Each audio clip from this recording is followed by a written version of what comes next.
आज हम लोग हिंदी व्याकरण के संधि अध्याय का अध्ययन कर रहे थे। पिछले 2 वीडियो में हम लोगों ने संधि क्या है, संधि किसे कहते हैं, संधि के कितने भेद हैं। तो संधि के भेद में बताया गया था कि संधि के प्रमुख 3 भेद हैं: स्वर संधि, व्यंजन संधि, विसर्ग संधि। तो स्वर संधि का अध्ययन और व्यंजन संधि का अध्ययन हम लोग पिछले वीडियो के माध्यम से कर चुके हैं। आज हम लोग विसर्ग संधि, जो अपने आप में एक बहुत महत्वपूर्ण है, तो विसर्ग संधि किसे कहते हैं और विसर्ग संधि के कुछ प्रमुख नियम और ट्रिक के साथ हम लोग विसर्ग संधि को पढ़ेंगे और संधि का ये अंतिम भाग है। तो सबसे पहले परिभाषा हम लोग जान लें कि विसर्ग संधि किसे कहते हैं।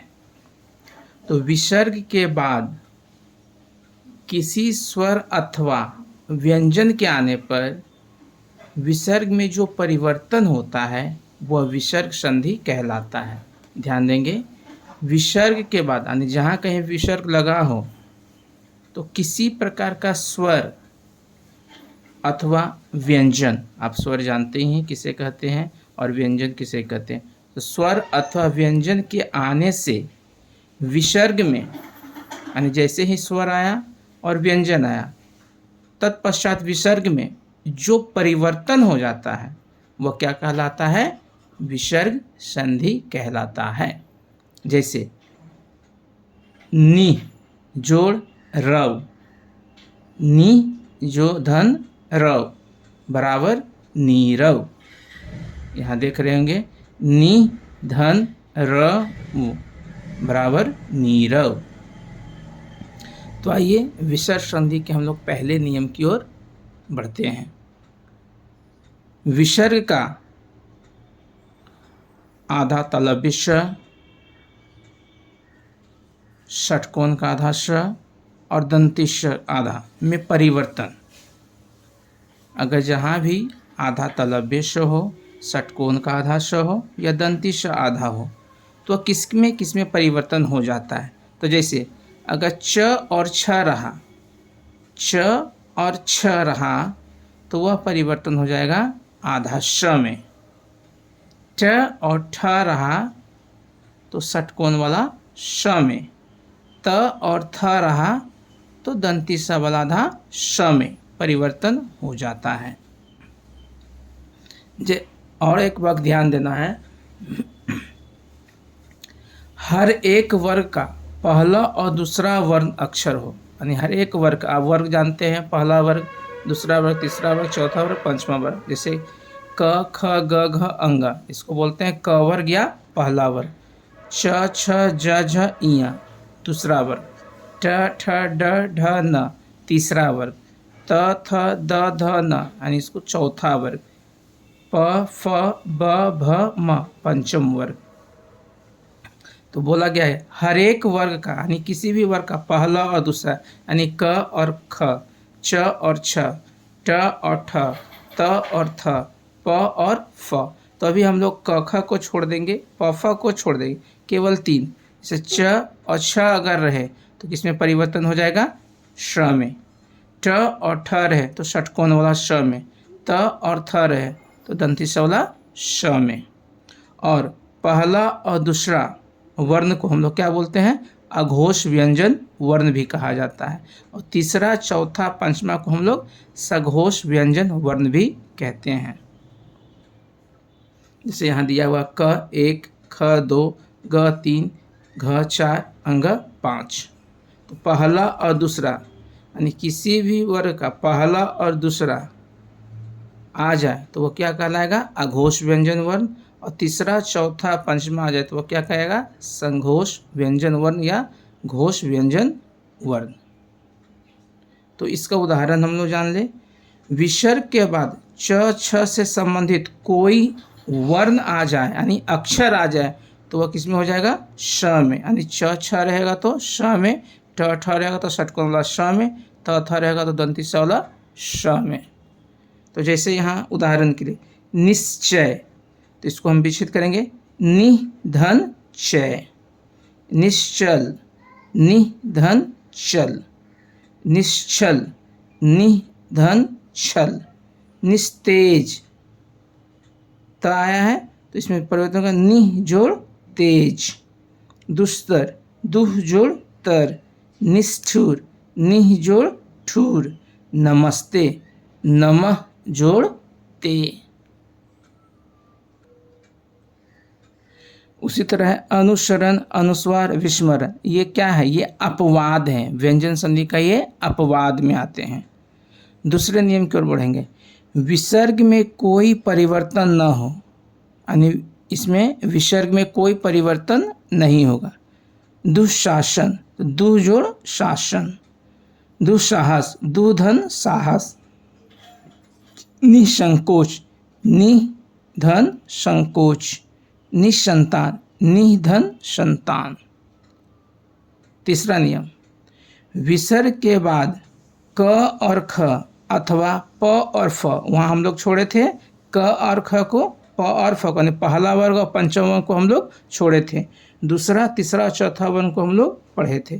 तो यहाँ हम लोग पढ़ेंगे पहला और पंचमा का, क और ख अथवा प और फ व्यंजन आए तो विसर्ग में कोई परिवर्तन नहीं होता है, यानी जहाँ भी क ख आए, प फ आए तो विसर्ग में कोई परिवर्तन नहीं होगा। जैसे रज कन, रज धन कन, पयः पान, पयः धन पान, अंतःकरण, अंतः धन करण, प्रातः काल, प्रातः धन काल, दुख, दुह जोड़ ख, दुख।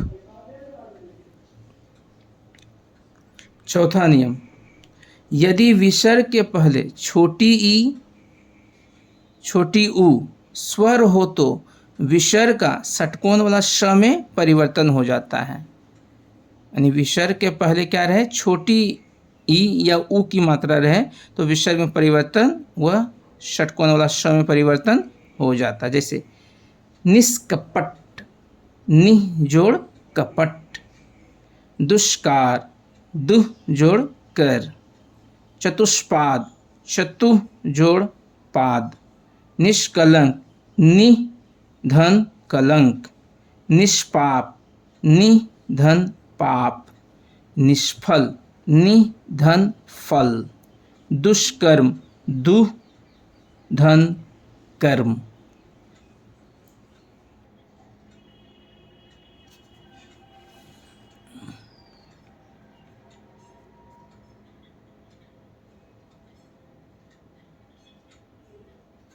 सातवां नियम, यदि विसर्ग के आगे, यहाँ था क्या? विसर्ग के पहले, पांचवा नियम में था विसर्ग के पहले, अभी है विसर्ग के आगे, इसको ही बोल सकते हैं हम लोग पहले, र व्यंजन हो तो, यानी र व्यंजन हो तो विसर्ग का लोप हो जाता, अर्थात विसर्ग क्या होता है? छिप जाता, और उसके पहले का ह्रस्व या स्वर, ह्रस्व स्वर दीर्घ में बदल जाता है, यानी जो ह्रस्व स्वर है वह किस में बदल जाता है? दीर्घ में बदल जाता है।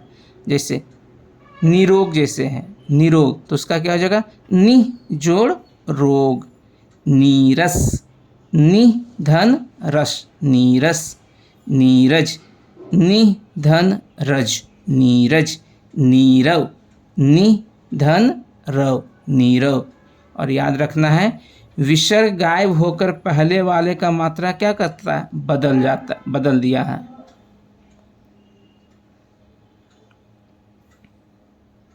आठवां नियम, किसी शब्द में श संयुक्त तीनों स, तालव्य श, दंती श, मूर्धन्य स, तीनों संयुक्त स अगर हो तो आधा तालव्य श, षटकोण का आधा श, दंती श की जगह विसर्ग लगा देना है। जैसे यहाँ देखिए उदाहरण सब समझिए तो आसान होगा। दुशासन, स संयुक्त है, बस कुछ नहीं करना है, दु श की जगह क्या लगाना हमको? विसर्ग लगा के शासन, दुशासन। निशब्द, नि जोड़ शब्द, निसंदेह, नि धन संदेह। नौवां नियम, ओ के बाद सघोष व्यंजन, सघोष हम लोग किसको कहते हैं? तीसरा, चौथा और पंचमा। या य र ल व ह आए तो ओ के स्थान पर विसर्ग लगा देना है, यानी जो पंचमा नियम आप पढ़े थे उसी का शॉर्ट और है। तो जहाँ कहीं भी 3, 4, 5 सघोष व्यंजन या य र ल व आए तो वहाँ ओ आए, ओ के स्थान पर हमको क्या लगा देना है? विसर्ग लगा। जैसे मनोज, तो यहाँ ओकार की मात्रा आ रही है तो मन जोड़ ज, क्या हो जाएगा? मनोज। यशोधरा, यश धन धरा, यशोधरा। पुरोहित, पुर धन हित, पुरोहित। मनोरथ, मन धन रथ, मनोरथ। देखिए ओकार की मात्रा नो, शो, रो, नो, ओकार की मात्रा है। तो जहाँ भी ओकार की मात्रा यहाँ इसमें दिखा, आप कुछ नहीं करना है, आपको सीधे विसर्ग लगाकर उसको जैसे का तैसा क्या करना है? उतार देना है। और विसर्ग संधि का अंतिम नियम, बड़ी ई के बाद र आए तो ई को ई में बदलकर विसर्ग लगा देना है, यानी बड़ी ई की मात्रा के बाद जहाँ भी र दिखे तो वहाँ क्या करना है? बड़ी ई को किस में हमको बदल देना है? छोटी ई की मात्रा में बदल देकर विसर्ग लगा देना है। जैसे नीरव, नि धन रव, नीरव। नीरस, नि धन रस, जो आप 7वां नियम पढ़े थे उसी का 10वां का और शॉर्ट है। और समझने के लिए यदि शब्द में बड़ी ई की मात्रा आती है, यानी कोई भी शब्द में नीरव जैसे है ना, बड़ी शब्द की मात्रा आती है तो उसे छोटी में बदल देना है, और छोटी में बदल कर क्या करना है? हमको विसर्ग लगा देना। जैसे नीरव तो नि धन रव, जैसे यहाँ बड़ी ई की मात्रा था हमने उसको बदल दिया छोटी में और क्या लगा दिया? विसर्ग। तो नीरव, नीरस, नि धन रस, नीरस। तो इस तरह से हम लोगों ने संधि चैप्टर को पूर्ण रूप से कंप्लीट कर लिया। पहले वीडियो में आप लोगों ने पढ़ा संधि किसे कहते हैं और संधि के कितने भेद होते हैं, और भेद के अनुसार हम लोगों ने पढ़ा स्वर संधि, व्यंजन संधि, विसर्ग संधि। तो जिसमें तत्पश्चात सबसे पहले हम लोगों ने स्वर संधि के 5 प्रकार को पढ़ा था हम लोगों ने, उसके बाद व्यंजन संधि, उसके बाद सबसे अंतिम था विसर्ग संधि। इस तरह से आपका संधि का संपूर्ण ट्रिक के साथ अध्याय समाप्त।